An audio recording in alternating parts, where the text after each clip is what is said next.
Good afternoon, one and all. Am I audible to all? Good afternoon.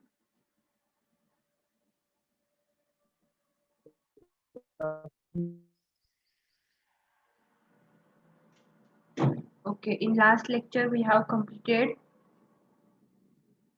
the components of the building, components of the substructure and the superstructure, types of the superstructure.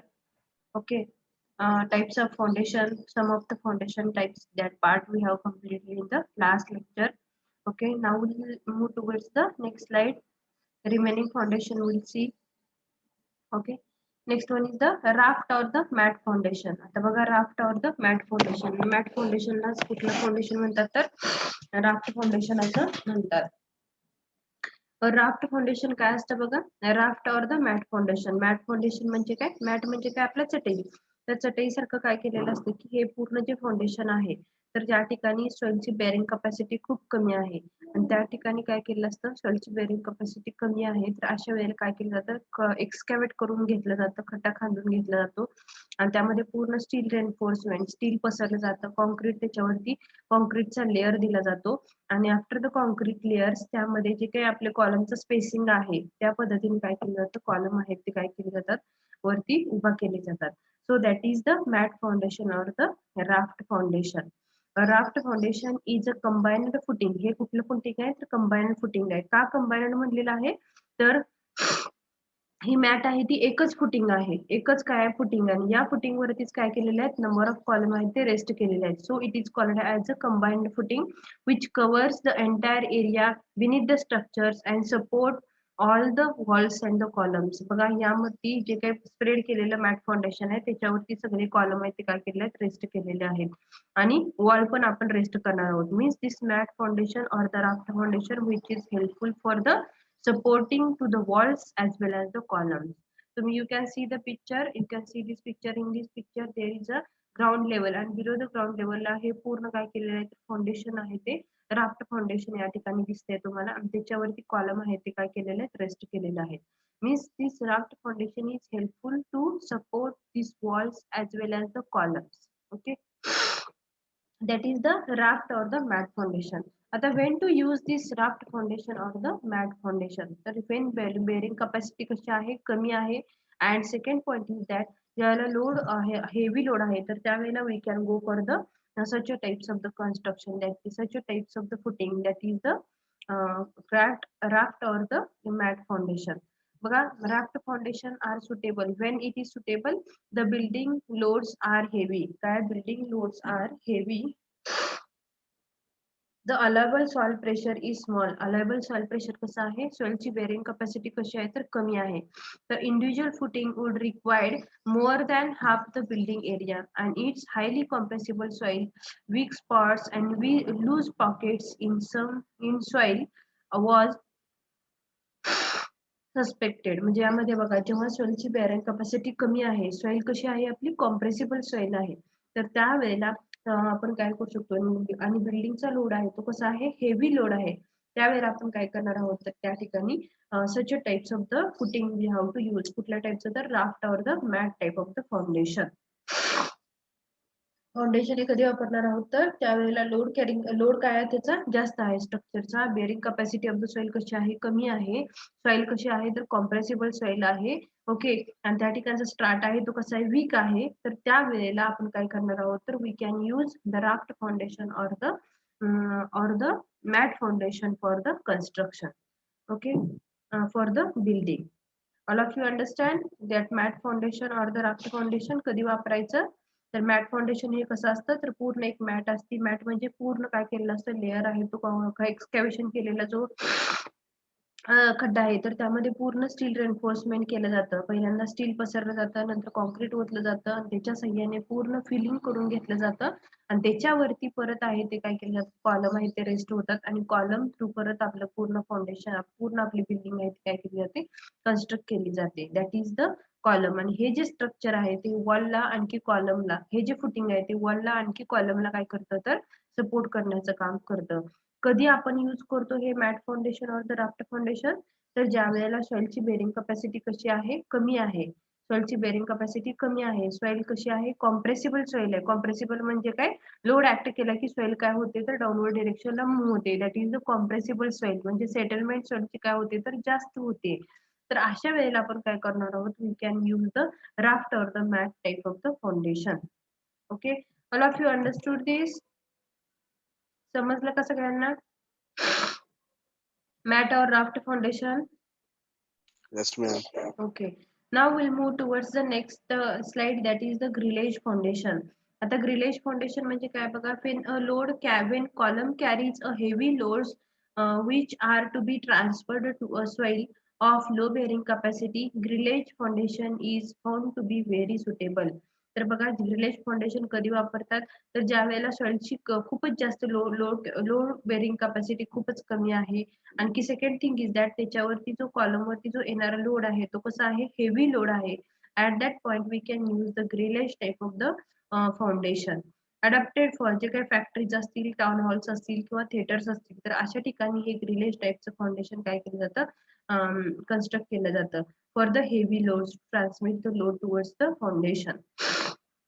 The total load of the column is transmitted over a very large area by means of steel beams. आता यामध्ये बघा steel beams आहेत ते use केले जातात. Means the total load of the column is transmitted over a very large area by means of steel beams known as the grillage beams.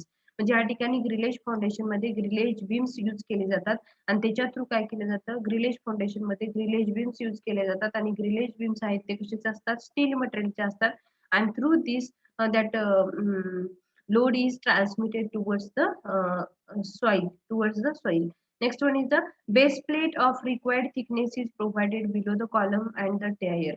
बघा या ठिकाणी जो काही कॉलम आहे तर त्या कॉलमच्या खाली काय केली जाते? बेस प्लेट आहे ती काय थिकनेस आहे ती काय केली जाते? प्रोव्हाइड केली जाते. तुम्ही बघू शकता या ठिकाणी.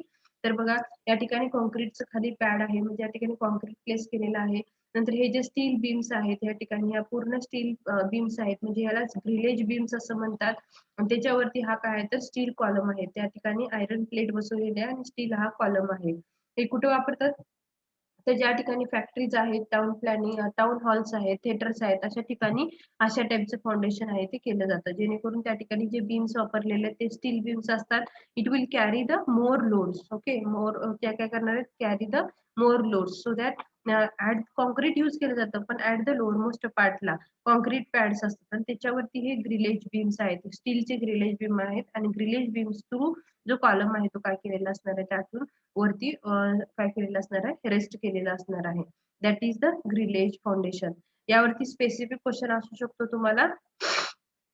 In which type of foundation the steel beams are used. Okay, तर ग्रिलेज फाउंडेशन हा शब्द तुम्हाला त्या ठिकाणी आठवला पाहिजे. In which foundation steel beams are steel foundation आहे ते कुठल्या steel beams are used in which type of the foundation असं जर क्वेश्चन असेल तर you should know the answer की ग्रिलेज फाउंडेशन. ग्रिलेज फाउंडेशन मध्ये स्टील यूज केलं जातं. स्टील बीम्स आहेत ते यूज केले जातात कुठं तर ग्रिलेज फाउंडेशन मध्ये. That is the grillage foundation which is helpful when the low bearing capacity, and second thing is that to transmit the heavy load towards the soil. Next part is now will see the what is the deep foundation. आता हे आपण काय बघितले? हे आता बघितले ते सगळे जे फुट टाइप होते फुटिंगचे ते कसे होते? Shallow type of the foundation होते. Now will move towards the deep foundation. आता शालो फाउंडेशन ऑलरेडी बघितले आपण. त्यामध्ये कुठले कुठले बघितले? कंबाईन फुटिंग बघितलं, त्यामध्ये स्ट्रीप फुटिंग बघितलं, नंतर तुम्ही स्टेप्ड फुटिंग, स्लोप्ड फुटिंग, आणखी त्या ठिकाणी आपण काय बघितलं तर SSS ते पुढे बघितलं. त्यामध्ये स्प्रेड फुटिंग काय कुठले कुठले 3 टाइप होते? SSS. एस म्हणजे काय? स्लोप्ड, सिंगल फुटिंग, आणखी spread footing. Single footing, stepped footing, आणखी स्लोप्ड फुटिंग असे 3 फुटिंगचे टाइप बघितले. नंतर कंबाईन्ड फुटिंग मध्ये 2 बघितले. त्यामध्ये रेक्टँग्युलर आणखी trapezoidal footing. Wall footing, that is the strip footing, that part also we have seen.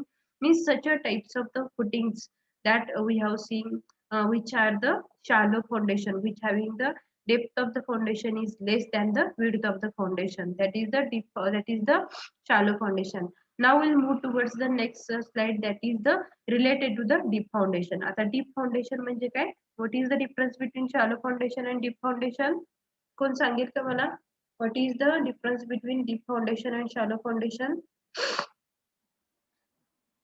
Deep foundation आणि shallow foundation मध्ये फरक काय आहे? Depth of the foundation is dash dash than the width of the foundation. Depth of the foundation is dash dash than the width of the foundation. Am I audible to all? सगळे ऐकताय का lecture? हो, काय येणार answer सांगा मला?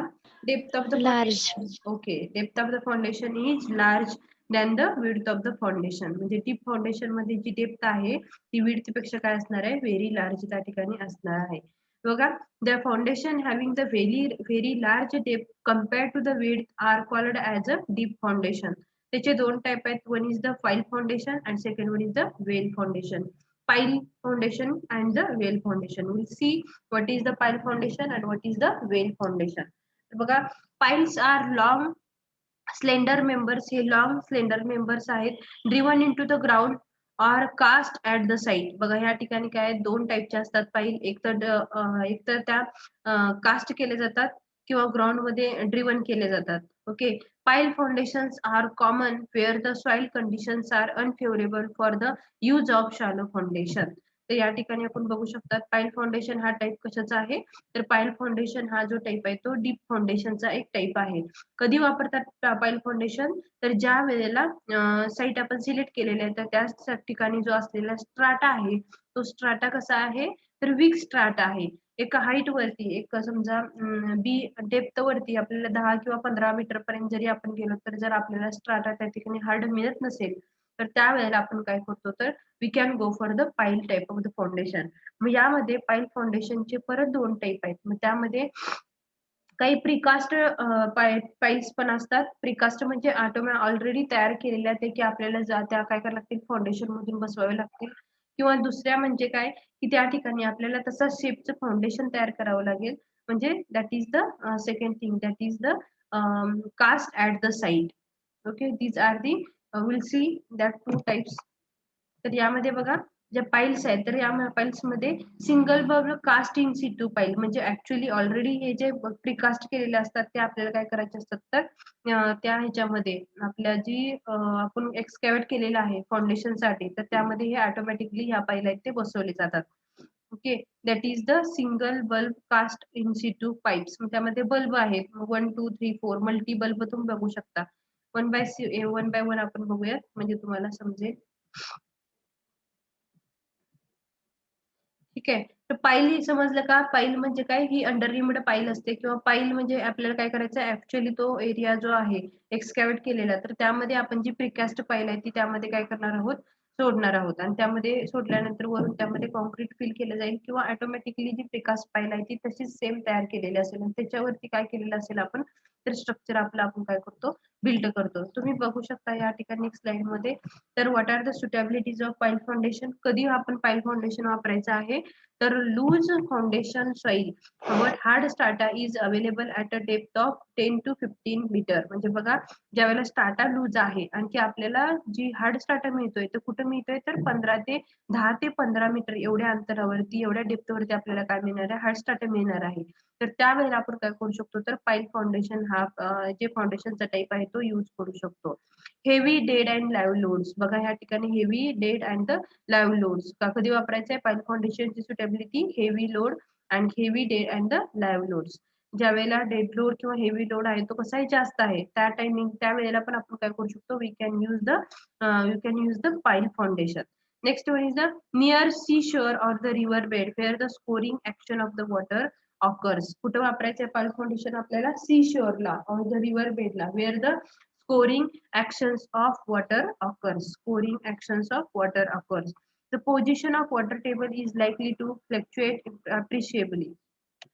Canals and deep drainage drainage lines nearby.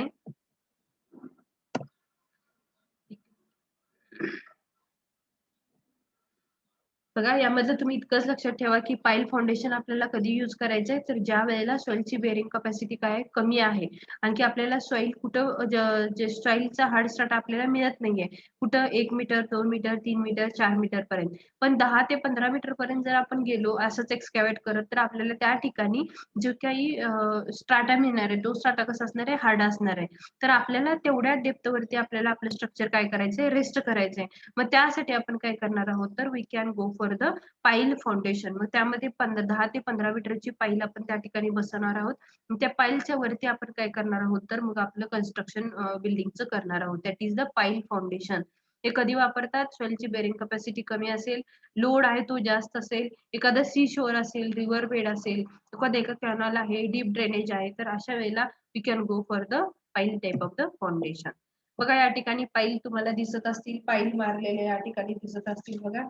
त्या पाईलचे दोन त्या ठिकाणी टाईप आहेत, एंड बेअरिंग पाईल अँड द फ्रिक्शन पाईल. तर पाईल बघा या ठिकाणी ही आपलं सॉइल आहे. या सॉइलमध्ये ही पूर्ण पाईल आहे ती काय केली जाते, जमिनीमध्ये या ठिकाणी पूर्ण डीप केली जाते. एंड बेअरिंग पाईल म्हणजे पाईल आहे ती वरून या ठिकाणी बसवलेली दिसते तुम्हाला. तर या पाईलच्या साहाय्याने बघा या ठिकाणी पाईल मारत असताना किंवा डीप करत असताना पाईल या ठिकाणी वेगवेगळे जे काही सॉइल आहे तर त्या सॉइलचं प्रेशर या ठिकाणी ऍक्ट होतं. म्हणजे पाईल वरून आपण ड्रिव्हन करत असतो, आणखी खालून काय होतं तर सॉइल प्रेशर आहे ते वरती अ, त्या पाईल वरती काय होत असतं, ऍक्ट होत असतं. That is the pile foundation. आता या ठिकाणी पिक्चर मध्ये तुम्ही बघाल ह्या पूर्ण पाईल आहेत त्या काय घेतलेल्या आहेत, एक्सकॅव्हेट करून त्या ठिकाणी भरून घेतलेल्या आहेत आणि त्याच्यावरती कॉलमचं क्रॉस सेक्शन येतं. Compressible nature. आणि दुसरं म्हणजे त्या ठिकाणी सॉइलची बेअरिंग कपॅसिटी काय असते, खूप कमी असते. तर त्यावेळेला आपण काय करतो, अंडर रिम्ड पाईलचं फाउंडेशन अशा सॉइल मध्ये करतो, की ब्लॅक कॉटन सॉइल मध्ये अंडर रिम्ड काय करणार आहोत, पाईलचं आपण त्या ठिकाणी कन्स्ट्रक्शन करणार त्या ठिकाणी वापरणार आहोत. Under reamed piles are concrete piles having bulb spread bulb shaped enlargement near the base. आता या ठिकाणी अंडर रिम्ड पाईल्स आहेत तर त्या कशा आहेत, तर कॉन्क्रीटच्या बनवलेल्या आहेत. अंडर रिम्ड पाईल्स आहेत त्या कॉन्क्रीटच्या बनवलेल्या आहेत. त्याला काय असतात, बल्ब्स असतात. ते बल्ब कशासाठी प्रोव्हाइड केलेले असतात, तर बल्ब आहेत ते कशासाठी, बल्ब आहेत ते लार्ज एनलार्ज्ड शेप असतात त्या ठिकाणी. Will see in the next slide what are these bulbs and why to provide these bulbs. तर बघा, pile having the one bulb is called as single under reamed pile. जर पाईलला दोन पेक्षा जास्त असतील तर त्याला आपण म्हणू शकतो multi multi under reamed piles. म्हणजे त्या ठिकाणी मग टू असतील, डबल त्याला म्हणू शकतो, थ्री असेल तर थ्राईस म्हणू शकतो. मीन्स जितके बल्ब आहेत तितकं त्याला काय दिलं जातं, नाव दिलं जातं इन द केस ऑफ. तर त्यामध्ये तुम्ही बघू शकता अंडर रिम्ड पाईल कुठले आहेत बघा, तर that is the single bulb फक्त प्रोव्हाइड केलेला आहे. आणखी त्यामध्ये बघा सेकंड मध्ये मल्टी बल्ब आहेत ते प्रोव्हाइड केलेले आहेत. ही पाईल आहे ते काय केलं जातं, पूर्ण एक्सकॅव्हेशन करून घेतलं जातं आणि त्या एक्सकॅव्हेशन मध्ये अशा टाईपची पाईल आहे ती पूर्ण कॉन्क्रीट पाईल असती. ही कॉन्क्रीट पाईल आहे ती त्या जमिनीमध्ये बसवली जाते आणि त्याच्यानंतर वरती काय केलं जातं, कॉलमचं कन्स्ट्रक्शन केलं जातं, बिल्डिंगचं कन्स्ट्रक्शन त्या ठिकाणी केलं जातं. मल्टी बल्ब मध्ये या ठिकाणी असे मल्टी बल्ब असतात आणि मल्टी बल्बच्या सहाय्याने काय होतं, या पूर्ण फाउंडेशन आहे ते भरून घेतलं जातं. हे बल्ब काय काम करतात, तर याचा हा पोर्शन आहे तो वॉल मध्ये असतो. कॉलम तर आहेच, आणखी अर्धा पोर्शन आहे तो वॉल मध्ये असल्यामुळे काय होणार आहे, तो स्ट्रेंथन जास्त होतो. या ठिकाणी काय होणार आहे, की या ठिकाणी त्या एक्सकॅव्हेट केलेल्या एक्सकॅव्हेशन मध्येच आपल्याला काय करायचे, पाईल आहे ती त्या ठिकाणी बसवून घ्यायच्या. त्याच्यावरती आपल्याला कॉलम किंवा स्ट्रक्चर आहे ते आपण काय करतो, रेस्ट करतो. That is the pile foundation. Next one is the well or the caisson foundation. आता वेल और द कॅसॅन फाउंडेशन म्हणजे काय, तर वेल बघा, आपली विहीर बघितले तुम्ही, विहिरीचं कन्स्ट्रक्शन बघितले का कधी, विहीर पाडलेली बघितले का, वेलचं कन्स्ट्रक्शन. तर त्या वेलच्या कन्स्ट्रक्शन मध्ये ह्या ठिकाणी काय केलं जातं बघा, पूर्ण हा जो आहे हा वेलचंच कन्स्ट्रक्शन आहे. आपली जी विहीर असते तर त्या विहिरीचं कन्स्ट्रक्शन.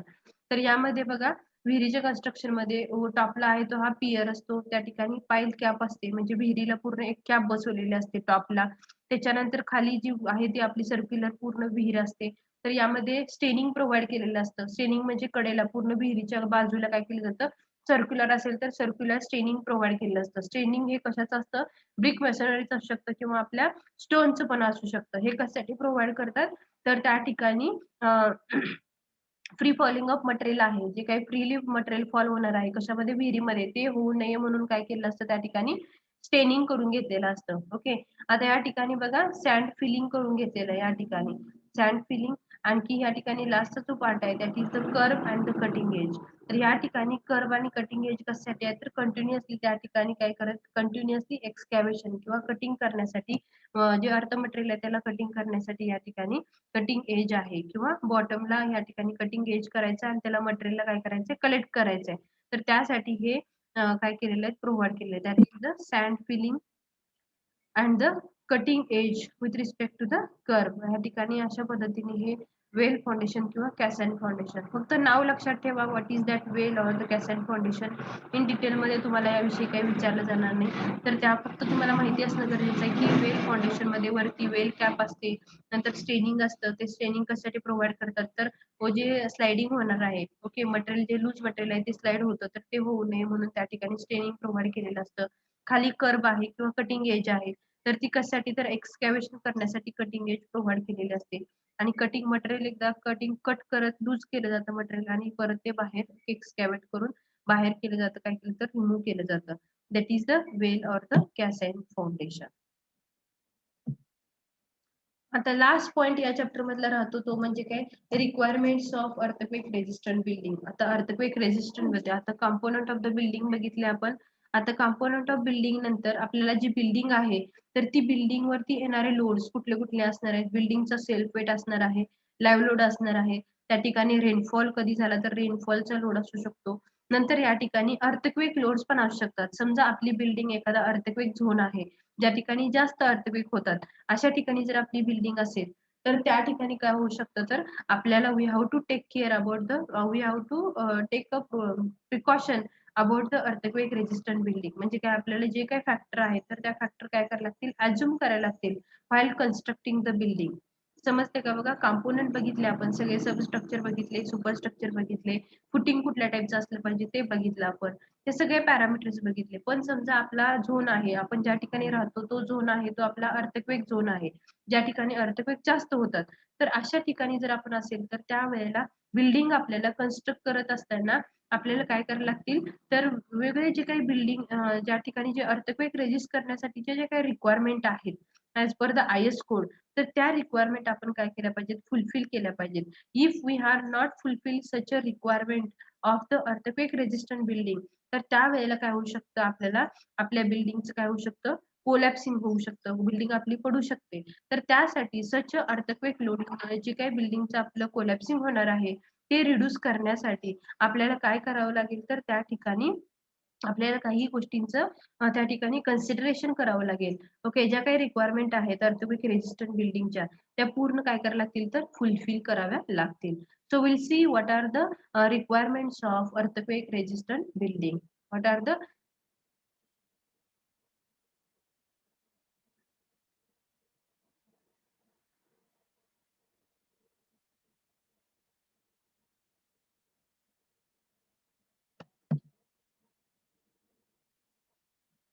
स्लाइड दिसते का सगळ्यांना? Yes, ma'am. Okay okay okay ठीक आहे. तर बघा आपल्याला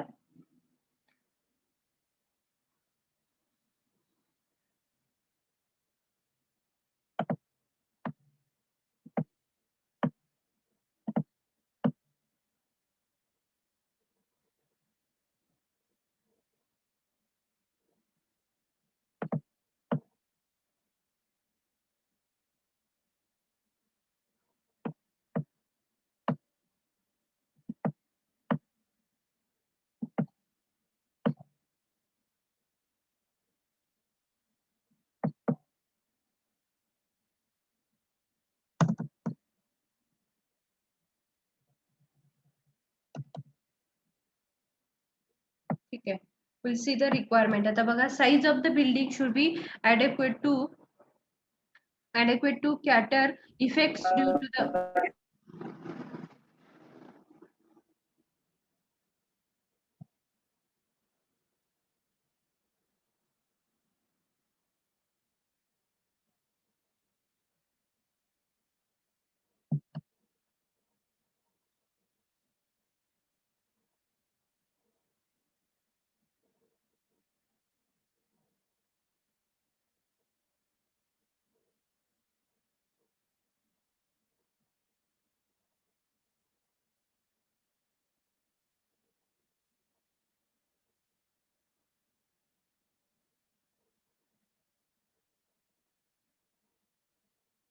रेकॉर्डिंग चालू आहे का पोरांनो? Yes, ma'am. Yes, ma'am. Yes, okay, ma'am. ठीक आहे. आता इकडे लक्ष द्या. The size of the building should be adequate to cater the effects due to the earthquake. आता ज्या ठिकाणी बघा आपल्याला जे काही अर्थक्वेकचे इफेक्ट आहेत ते आपल्याला काय करायचे, इलिमिनेट करायचे, रिड्यूस करायचे. मग त्यासाठी आपल्याला काहीतरी प्रिकॉशन घेतल्या पाहिजेत, काहीतरी जे अर्थक्वेक रेजिस्टंट बिल्डिंगच्या ज्या काही रिक्वायरमेंट आहेत तर त्या आपली बिल्डिंग जर फुलफिल करत असेल तर आपली बिल्डिंग काय होणार नाही, त्या ठिकाणी अर्थक्वेक जरी झाला तरी काय होणार नाही, कोलॅप्स होणार नाही, त्यावर कुठलेही मायनर किंवा मेजर अफेक्ट आपल्या बिल्डिंग वरती होणार नाही. मग ते कुठले फॅक्टर आहेत, तर बघा या ठिकाणी आपली बिल्डिंग जर टू लॉंग असेल, टू टॉल असेल, म्हणजे आपली बिल्डिंग समजा खूप उंच आहे, तर अशा वेळेला काय होऊ शकतं, फक्त फक्त खूप उंच आहे तर बिल्डिंग, तर त्या ठिकाणी अशी आपली टॉल बिल्डिंग असेल तर त्यावेळेला अर्थक्वेकचा इफेक्ट काय होऊ शकतो. म्हणजे as per the IS code या ठिकाणी अर्थक्वेक रेजिस्टंट बिल्डिंग साठी IS 1893 असा एक आयएस कोड आहे. तर या आयएस कोड मध्ये जे काही ज्या ठिकाणी जे काही प्रिकॉशन दिलेले आहेत, जे काही रिक्वायरमेंट्स दिलेल्या आहेत, तर त्या सगळ्या रिक्वायरमेंट आपल्याला फॉलो करणं गरजेचं आहे. जर बिल्डिंग समजा आपली टॉलर आहे तर त्या ठिकाणी पण अर्थक्वेक रेजिस्ट आपल्याला काय होणार आहे, अर्थक्वेकचा इफेक्ट आपल्या बिल्डिंग वरती होऊ शकतो.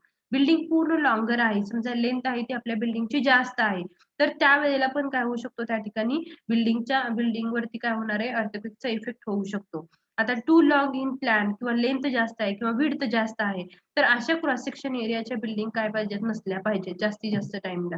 ओके, काय वेळेला बघा आपली जी बिल्डिंग आहे तर वेगवेगळ्या प्लॅनची बिल्डिंग असते, काही वेळेला अनसिमेट्रिकल असतात, काही सिमेट्रिकल बिल्डिंग असतात. ओके, तर त्यामध्ये काही वेळेला करोड सेक्शन आपण काय केलं असतो, प्रोव्हाइड केलेला असतो. म्हणजे अनइव्हन बिल्डिंग किंवा इव्हन बिल्डिंग म्हणजे काय, त्याचा जो सेंटर आहे ज्या ठिकाणी पूर्ण जर आपण जर बिल्डिंग कन्स्ट्रक्ट केली आणि त्या बिल्डिंगचा जो काही सेंटर आहे त्या ठिकाणी जर सगळे स्ट्रेसेस ऍक्ट होत असतील तर त्या ठिकाणी काय होणार आहे, तर त्या ठिकाणी बिल्डिंग आहे ती आपली काय असणार आहे, सेफ असणार आहे. पण अनइव्हन म्हणजे काय, कर्वेचर प्रोव्हाइड केलेलं आहे, अनइव्हन लोड आहे त्या ठिकाणी. बिल्डिंग वरती अनइव्हन लोड जर होत असेल, समजा एका बीम वरती जास्त बीम होते, लोड येतोय, एका कॉलम वरती जास्त लोड होते, एका कॉलम वरती लोड कमी येतोय, तर अशा वेळेला सुद्धा काय होऊ शकतं त्या ठिकाणी, तर अर्थक्वेक झाला तर त्या ठिकाणी आपली बिल्डिंग आहे ती काय होऊ शकते, कोलॅप्स होऊ शकते किंवा काही पर्सेंटेज मध्ये तर त्याच्यात त्या ठिकाणी काही काय होणार आहे, डिस्टर्बन्स होऊ शकेल. So we should take care about the geometry of the building. तर जॉमेट्री कशी पाहिजे, सिंपल पाहिजे. ओके, सिंपल पाहिजे त्या ठिकाणी. जे काही ओव्हरहँगिंग बीम्स वगैरे आहेत, म्हणजे ओव्हरहँगिंग म्हणजे काय, कॅन्टिलिव्हर टाईपचे बीम्स आहेत, तर ते कसे पाहिजेत, कमी पाहिजेत. कारण कॅन्टिलिव्हर पोर्शनचा एक पोर्शन असतो, तो एक एज असते ती फिक्स असते, दुसरी एज असते ती फ्री असते. तर अशा टाईपची बीम आहेत तर ते आपण काय केले पाहिजे, इलिमिनेट केले पाहिजेत. बघा या ठिकाणी पिक्चर मध्ये पण तुम्ही बघू शकता, या ठिकाणी सिंपल प्लॅन दाखवलेले आहेत. Simple plan which gives the good performance. आता या ठिकाणी सेकंड पिक्चर मध्ये दाखवले plan with corners and curves which gives the poor performance while the earthquake loading. या ठिकाणी बघा अशा टाइपचे जर कर्व शेप जर प्रोव्हाइड केले असतील त्या ठिकाणी काय होणार आहे, ऑटोमॅटिकली कर्व्ड शेप असतील तर अर्थक्वेक झाल्यानंतर त्यावेळेला त्याचं परफॉर्मन्स कसं असणार आहे, कमी असणार आहे. जॉईंट असतील तर त्या जॉईंटच्या ठिकाणी पण काय असणार आहे, पुअर परफॉर्मन्स या बिल्डिंग दाखवणार आहे. तर for that purpose we should take care about the whatever the requirements of the earthquake resistant building, and that should be satisfied by the building, then we will achieve the earthquake resistant structure. आता या ठिकाणी बघा setbacks असतात, avoid setbacks म्हणजे या ठिकाणी जे building आहेत तर त्या ठिकाणी vertical layout also plays an important role in making the structure earthquake resistant. Unnecessary offsets or setbacks should be avoided. आता या ठिकाणी हॉरिझॉन्टल आहे पोर्शन आणि त्याच्यावरतीच वर्टिकल जास्त आहे, तर असे जे सेटबॅक्स आहेत तर हे काय केले पाहिजेत, आपण रिमूव्ह केले पाहिजेत. मग त्यासाठी आपण डिस्ट्रीब्युशन केलं पाहिजे, हॉरिझॉन्टल लेअर आहे तो वेगळा आणखी वरचा आहे तो वेगळा, जेणेकरून त्या ठिकाणी दोन त्या ठिकाणी काय होतील, बिल्डिंग होतील. एक व्हर्टिकल पोर्शन आहे, एक हॉरिझॉन्टल आहे. हे म्हणजे ऑफसेट किंवा असं सेटबॅक टाकणं हे काय बिल्डिंगला तर चुकीचं आहे. तर त्यासाठी जर अशी बिल्डिंग आपल्या अर्थक्वेक रिजन मध्ये असेल तर त्यावरती ऑटोमॅटिकली काय होऊ शकतं, हे अफेक्ट होऊ शकतात. कुठले तर अर्थक्वेक लोड्स. नेक्स्ट वन, काही वेळेला बघा पार्किंग फॅसिलिटी, काही वेळेला काय केलं जातं की पूर्ण बिल्डिंग आहे तर त्या बिल्डिंगचा लोअर मोस्ट जो पार्ट आहे, लोअर मोस्ट ग्राउंड फ्लोअर आहे तो पूर्ण ओपन ठेवला जातो. ओके, आणि परत सेकंड थर्ड फ्लोअर फर्स्ट पासून काय केलं जातं, बिल्डिंग वरती राहणारे लोक आहेत ते ऑक्युपंट असतात आणि पूर्ण लोअर मोस्ट जो पार्ट आहे तर त्या ठिकाणी काय असतो, तर फ्री असतो, पूर्ण रिकामा असतो, पार्किंग साठी प्रोव्हाइड केलेला असतो. तर त्या ठिकाणी अशा टाईपचं जर आपण त्या ठिकाणी जर बिल्डिंग कन्स्ट्रक्ट करत असू तर त्या ठिकाणी सुद्धा काय होणार आहे तर ऍक्सिडेंटचे चान्सेस सॉरी अर्थक्वेकचे ऍक्सिडेंट म्हटलं तरी चालेल किंवा अर्थक्वेकचे लोड्स आहेत तर ते जास्त प्रमाणामध्ये त्या ठिकाणी काय होऊ शकतात ऍक्ट होऊ शकतात आणि अशा बिल्डिंग आहेत ते काय होऊ शकतात कोलॅप्स होऊ शकतात बिफोर एनी प्रायर इंटिमेशन. आणि नेक्स्ट वन इज द आता दुसऱ्या पिक्चर मध्ये जे तुम्हाला दाखवलेलं आहे तर avoid the building on steeply sloping ground. म्हणजे बघा आता बिल्डिंग आहे तो आपण जो एरिया सिलेक्ट केलेला आहे बिल्डिंग बांधण्यासाठी तो कसा आहे स्लोपिंग आहे. मग या स्लोपिंग साईडला आपण आता पूर्ण बघा या टॉप पासून ते पूर्ण बॉटम पर्यंत इथून ते पूर्ण खालीपर्यंत हा पूर्ण स्लोप पोर्शन आहे आणि आपण पूर्ण ही बिल्डिंग काय करत गेलोय कन्स्ट्रक्ट करत गेलेलं आहे. मग अशा टाईपचं जर या ठिकाणी काय असेल तर अशा टाईपचं जर आपण फाउंडेशन या ठिकाणी जर प्रोव्हाइड करत असू बिल्डिंगला तर त्या वेळेला सुद्धा काय होणार आहे तर there should be a sloping ground should be avoided. आणि या टाईपचं जर स्लोपिंग जर आपण प्रोव्हाइड केलं फॉर द बिल्डिंगला आणि अर्थक्वेक रिजन असेल तर त्या वेळेला अर्थक्वेक जर झाला तर काय वेळेला त्या ठिकाणी सम ऑफ द काय होणार आहे फॅक्टर शुड बी त्या ठिकाणी काय होणार आहे अफेक्ट करणार आहेत अर्थक्वेकचे. त्यामुळे बिल्डिंग काय होऊ शकते कोलॅप्स होऊ शकते काही किंवा काही कंपोनंटला काय होणार आहे डिस्टर्बन्स क्रिएट होणार आहे because of the earthquake load.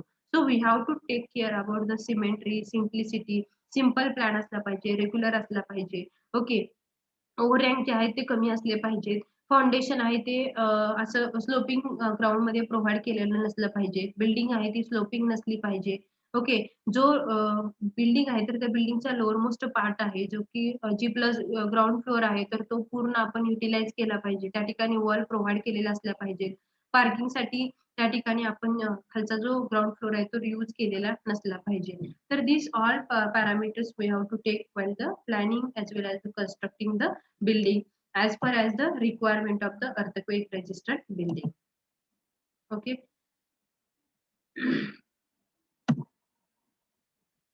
Okay ठीक आहे. त्या अशा पद्धतीने आपले जे काही रिमेनिंग पार्ट होता related to the building component that components of the building and what are the types of the structure types of the footing that point is completed over here.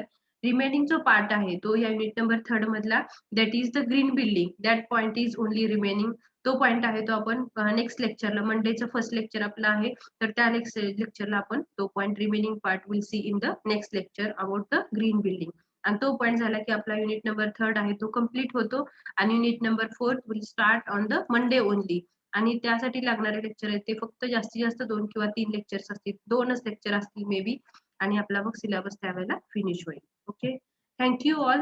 समजलं का सगळ्यांना बिल्डिंग कंपोनंट हा chapter सोपा आहे. Components of the building their functions हे सगळं तुम्ही लक्षात ठेवायचं आहे. Okay all of you understand. Yes, ma'am. हो ओके ठीक आहे. मे मॅम बी उद्या हॉलिडे आहे का? हो नेहमीप्रमाणे उद्या एक मिनिट माझं जर उद्या हॉलिडेच असेल कारण तुम्हाला मंडेला आपलं संडेला सुट्टीच असते ना नेहमी.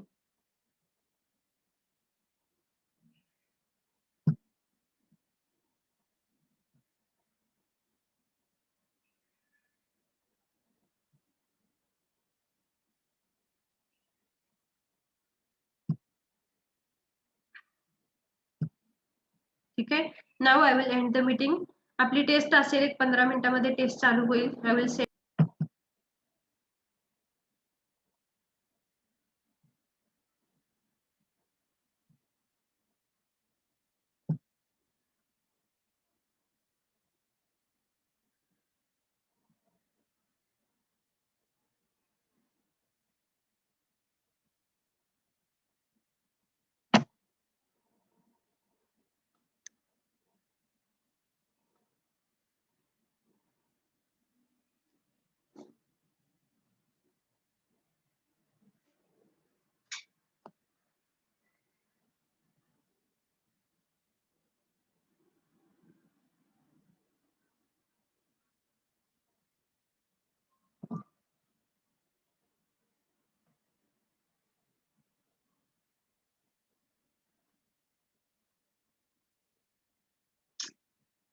झूमचा काहीतरी प्रॉब्लेम झालाय त्यामुळे मीटिंग एंडच होईना.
मॅम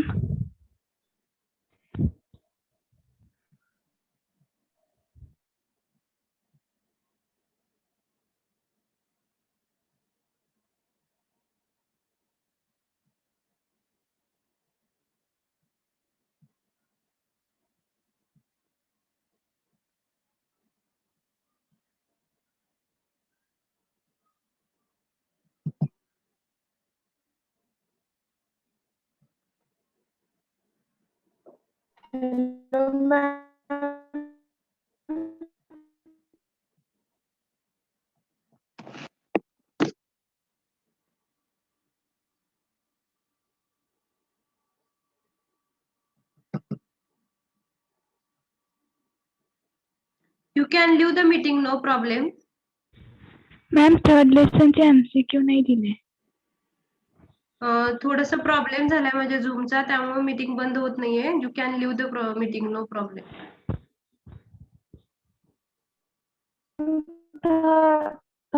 लेसन नाही दिले तुम्ही.